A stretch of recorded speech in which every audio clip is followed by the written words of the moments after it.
ఆ టైములో ఆ భీముడు యొక్క యుద్ధాన్ని చూచి ఈ భీష్ముడిని జయద్రథుణ్ణి నిగ్రహించటానికై ఇక భీముణ్ణి ప్రొటెక్ట్ చేయటానికి సాత్యకి తను అశ్వత్థామతో యుద్ధం చేస్తూ చేస్తూ అశ్వత్థామని వదిలేసి ఆ భీష్ముడిని నిగ్రహించడానికై ఆ సాత్యకి ముందుకొచ్చాడు.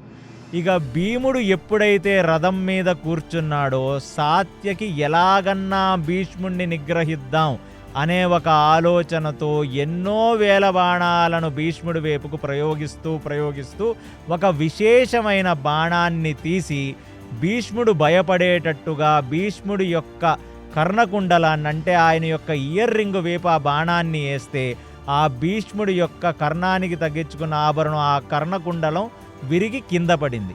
ఇది గమనించిన భీష్ముడు ఇప్పుడు భీముడిని ప్రొటెక్ట్ చేయటానికి సాత్యకి వచ్చినప్పుడల్లా ఏదో ఒకటి చేసి భీముడిని కాపాడుతున్నాడు. కానీ ఎట్టి పరిస్థితుల్లో ఇక భీముడిని సంహరించాలి లేదా నిగ్రహించాలి అని భీష్ముడు చాలా చిత్తశుద్ధితో ఈ సాత్యకి ఇక్కడి నుంచి తప్పించాలి అని మళ్ళీ కొన్ని బాణాలని భయంకరంగా సాత్యకి వైపుకి సంధించి ఒక విశేషమైన బాణం చేత సాత్యకి యొక్క రథసారథిని అతను కొట్టేశాడు.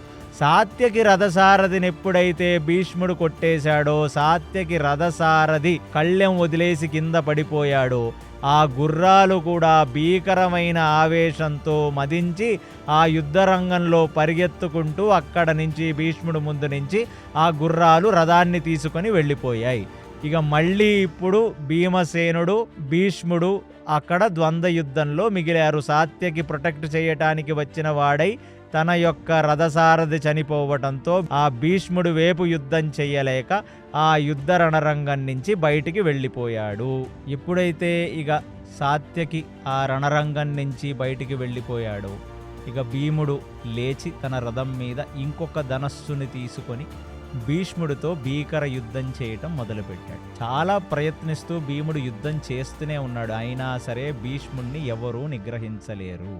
కాబట్టి ఇప్పుడు భీముడికి ఎవరైనా హెల్ప్గా రావాలి. ఎందుకంటే భీష్ముడిని నిగ్రహించడం కేవలం భీముడి వల్ల కాదు. కాబట్టి ఆ దృష్టద్యుమ్నుడు ఏం చేశాడంటే ఆ భీముడికి హెల్ప్గా ఇప్పుడు సోమకులని అలాగే పాంచాల సైనికులని కొన్ని వేల మంది సైనికులను పంపించాడు.